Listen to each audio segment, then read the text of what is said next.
Mga kapatid, kabalikan, magandang umaga. Meron tayong discussion last time pertaining to geotechnical, excavation safety, recommended slope, types of engineering control. Gusto kong balikan ito, kapatid. This is for the consumption of the rest of the professionals. Yung mga may alam na dito, you can close your ears or perhaps skip the presentation. My purpose of doing this is only to enlighten those who are willing to learn. Kasi hindi naman lahat ng ating exposure pareho sa iba. Alam ko marami nang may alam nito, but only to those who are not exposed into excavation activity. At least meron akong maidagdag na kaalaman sa inyo. We discuss about excavation safety. Now, ang excavation safety, yung sinasabi nating kailangang alamin natin ang material, environment, and people. Yung 4 elements sa construction. Material, equipment, environment, and people. Now, dito sa construction, especially sa excavation activity, kailangan mong malaman ano ang nasa ilalim ng paa mo. Kasi maghukay ka eh. You need to know the type of material and the underground utilities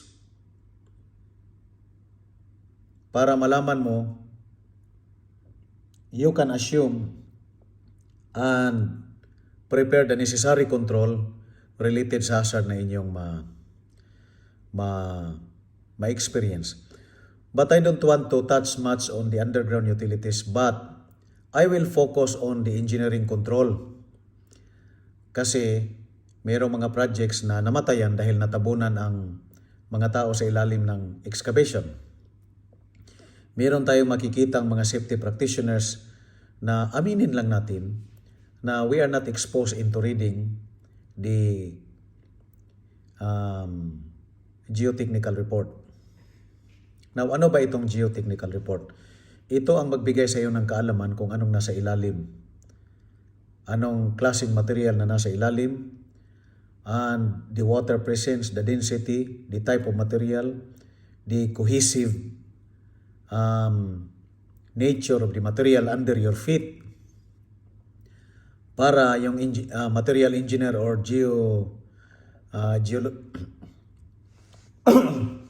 geologic expert or material expert can provide you the recommended slope or what type of engineering control. Balikan muna natin, mga kapatid. Ilan bang engineering control sa excavation? Dalawa lang. The rest may be administrative and additional control, but the engineering control available for excavation, 4 lang. Number 1, shoring, which is one of the most expensive among the engineering control. Number 2 is shielding, sloping, and benching. 4 lang. Pero kahit ano man ang estado mo sa buhay, kahit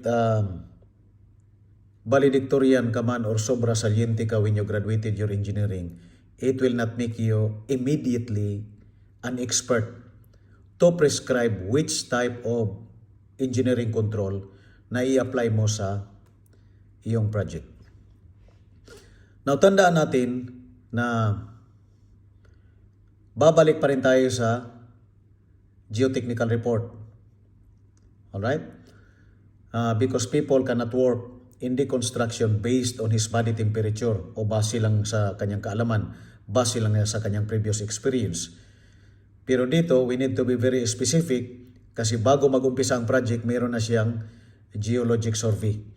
Ang survey sa geology, number 1, before the commencement of the design, because the type of material wherein the building or structure to be erected is kaparte doon sa disenyo ng foundation sa structure. tandaan natin na ang geotechnical report hindi lang ma-generate because kailangan ng safety. Kapatid, mali po yon. Ang geotechnical report ay kailangan from the design stage. Kung gaano ba kalaki, kalapad ang kanyang foundation. How deep the foundation and what type of the foundation for the structure ang ididisenyo. Kailangan nila ang geotechnical report. Now, ang geotechnical report, hindi lang safety ito. Pwedeng magiging reference ito ng QA/QC, structural engineer, sa design para mabigyan ng kaukulang disenyo yung building. Alright. Now, ito sample lang ito sa geotechnical report. Hindi ko na iakyat sa taas mga kapatid kasi kung iakyat ko sa taas makita mo yung detalye kung para saan ito. I hide the details to protect the project because this project is ongoing. Pero ang akin lang is objectively to look into the contents of geotechnical report kasi karamihan sa inyo, the way I look at it, hindi naman sa construction. Meron dyan sa MEP, meron mga safety officer sa construction pero walang experience na i-scan itong geotechnical report. At I do not know kung lahat ba ng safety manager na nandito ay nagre-refer sa geotechnical report in prescribing the recommended slope. Alright, ito yung geotechnical report kapatid. Ang first and second page nito is pertaining to the project details. Nandun yung kumpanya kung sinong gumawa nito, which laboratory company ang gumawa ng survey, and to whom, sinong client at anong project. Kaya di na natin makita yon. Focus tayo dito sa contents mga kapatid. Number 1, we have introduction. Section 1. Sa introduction, you will find the purpose of the study and the scope of work. Work, hindi project hindi project sa structure, but the scope of work in taking this geologic survey. Meron tayong project description, of course the project, the site description, geology and the area, seismicity and tectonic of the area. Alright? Prevailing weather conditions, field exploration laboratory testing, kasama nitong field exploration and testing, then you have the laboratory testing.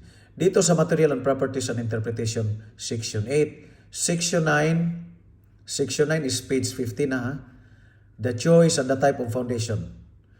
Section 10 is conclusion and recommendation. Under section 10, you will find 10.6. Tandaan niyo ito? Sundan niyo ako Ayan. 10.6. Titingnan natin ang recommended slope sa excavation. But babalik tayo dito sa table number 10 kasi nandun yung nirefer nila ang recommended slope. Nandito yung drainage, dewatering, backfilling and all, including the important notes. Then pagkatapos niyan, you have the list of figures, satellite image, Qatar geologic map, then you have the list of tables, then you have the list of attachment, borehole photos, at the time na ginawa nila ang site survey, subsurface profiles, and you have all the list of appendices including the logs of boreholes, field test results, laboratory test results, method calculation, requirement of QCS, section 5 part 6, and the guide of SP31. Now if you are going to look at this, you have the abbreviations, but overall the page is consisting of 86 pages. Now kung sabihin mong basahin mo by looking into the total number of pages, matagalan ka kapatid. So ang concern natin dito is only page 10. Di ba? The rest are informations pertaining to which is material in essential in designing the foundation. Pero ang ating kapatid is only the chapter 10. Portion nga lang ng chapter 10. Alright.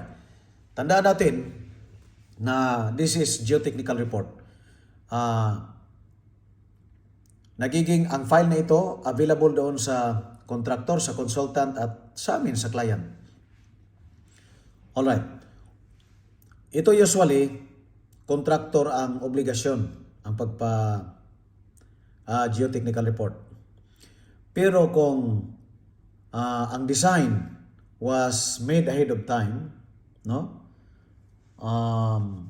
At yung designers department, yung departamento na nagde-design, meron na lang silang information on the description of the geologic condition of the area.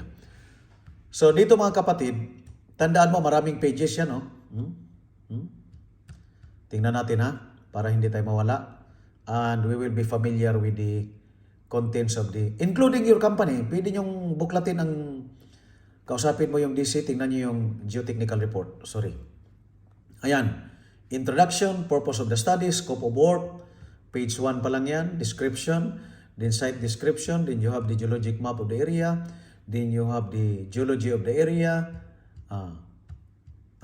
There were tables, there were maps provided by the authority, the Qatar Geologic Map. Seismicity and tectonic of the area. Kasama na dito ang mga dahilan ng pagyanig, history sa mga seismic history ng area. So we have the prevailing weather conditions. Kaya kung titingnan mo ito, huwag mo nang basahin ng buo. You have all the full information here, but actually the survey will produce eventually for us, no, tayo mga safety, ang lalabas dito is, let's go to chapter 10. No, maraming mga tables dyan. Pero our concern is chapter 10. Ha? Tingnan natin. Ayan o. Conclusions and recommendations. Design foundation, tingnan natin yung 10.6, ha? Yung sinabi kanina. Ito lang o. Ayan lang. That's the portion. Ito lang yung portion na titingnan natin. When you read this one, to minimize the instability, problems, excavations, slides should be cut. Ito. Walang mga figure, di ba? Walang figure yan. There's no figure in 10.6. Pero dito may sinasabi on excavation side slopes. Pero hinila tayo dito sa table 10. Ano ba itong table 10 mga kapatid?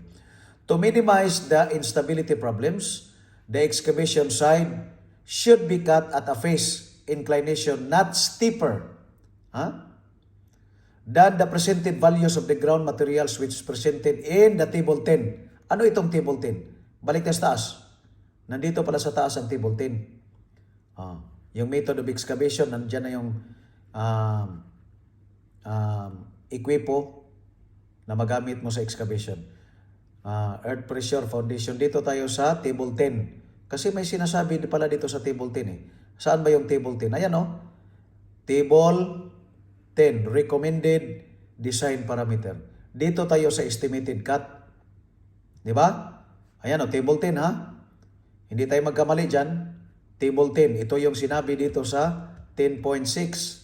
Tingnan mo yung 10.6, balikan natin. As presented in table 10.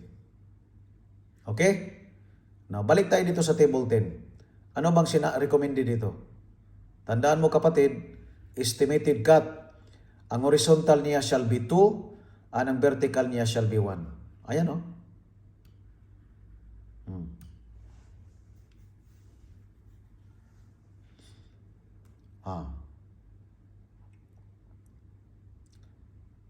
So there is ito yung not stiffer than this. Di ba? 2:1. Now, kung ang condition kung hindi mo ito nasunod, pag hindi mo ito nasunod, ito yung tinatawag nating deviation. Nag-deviate ka doon sa recommended slope. Di ba? O anong tawag doon? Observation or NCR, non-conformity to the geotechnical report. Kaya ito, isa sa mga dahilan na mag-issue ng NCR, non-conformity basis geotechnical report. Alright. Now at least you have the idea. Mahaba pa ito kasi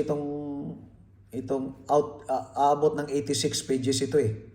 Ito ang ginawa ko lang paano nyo i-locate ang recommended slope sa area ninyo. Again, sasabihin ko sa inyo kahit sobra saliente pa kayo, magna cum laude di pa kayo sa field ninyo. Once you are not geologic engineer or material engineer that is responsible for the survey of the area, you don't have the authority to recommend what type of slope. Baka sabihin nyo, sir, nadaranasan namin tong neighbors na mayroong classification ng soil. Kaliwali. Pag-aralan mo man yan, it will not make you a geotechnical expert or geotechnical engineer. Now, ang kaibahan nga sa US at dito is, sa US, tao. Mining engineer ka or civil engineer ka.